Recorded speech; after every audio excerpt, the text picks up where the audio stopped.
To be stateless means that you're not recognized as citizen of any country. This person is not considered as a national by any state under the operation of its law.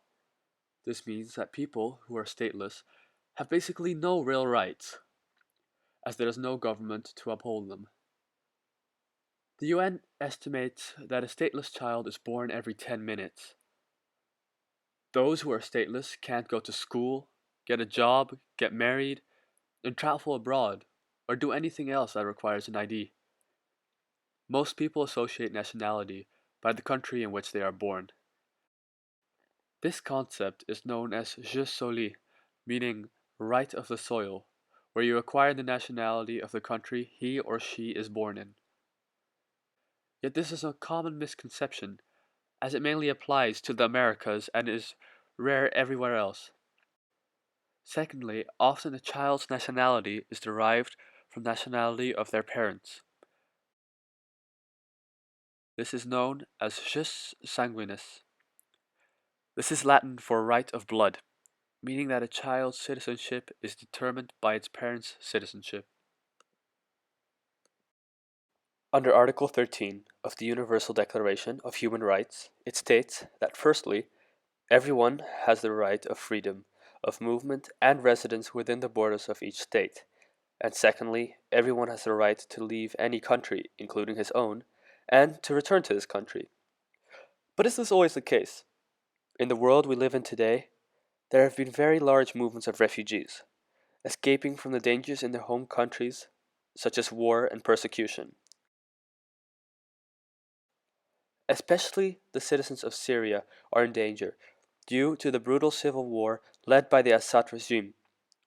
During these movements, countries such as Syria occasionally revoke the citizenship of the refugees due to the amount of time spent outside of Syria.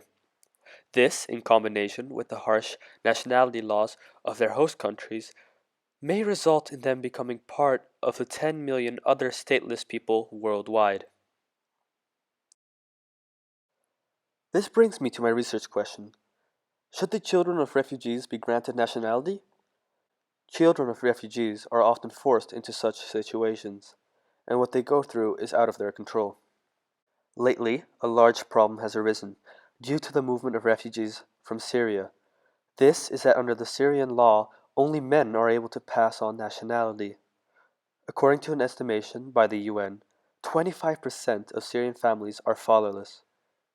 Now, this poses a large problem, as children who are being born into fatherless families, according to Syrian law, are not granted nationality due to the abundance of a father in the family. This leaves the Syrian child who is born into the world without a father stateless.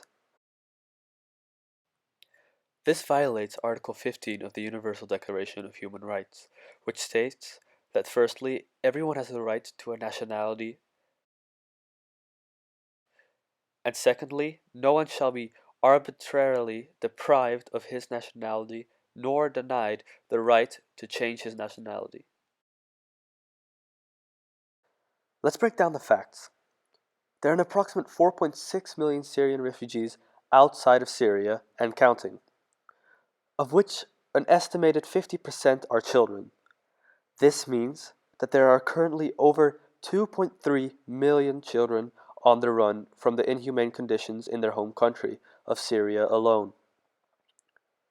Of these 2.3 million children, 25% have no father, according to the UN, meaning that the unfortunate 25%, or an approximate 575,000 children, are unable to acquire Syrian nationality at birth, leaving them stateless.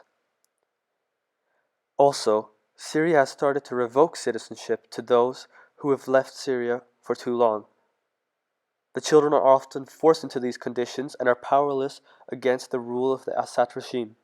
Being stateless prohibits and postpones their learning and education, setting them back for life. They've been subjected to violence and abuse since the civil war began in 2011, and around 12,000 children have perished as a result. Their lives have been torn apart, and being stateless prevents them from acquiring essential human rights. These include a right to education and the right to healthcare, which are both very important to one's childhood. These are only a few ways of how being stateless as a child is detrimental to one's life.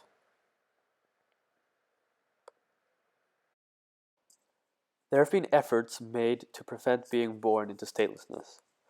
In their Convention on the Reduction of Statelessness, which was drawn up on the 30th of August 1961 and put into action on the 13th of December 1975, it states the following.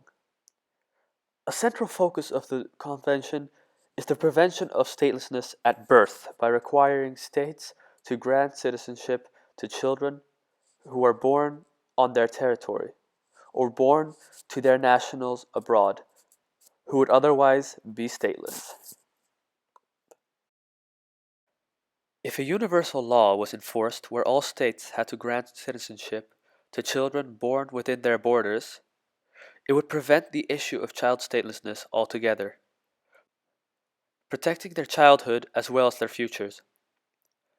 Therefore, children of refugees who are stateless should be granted nationality according to the Universal Declaration of Human Rights.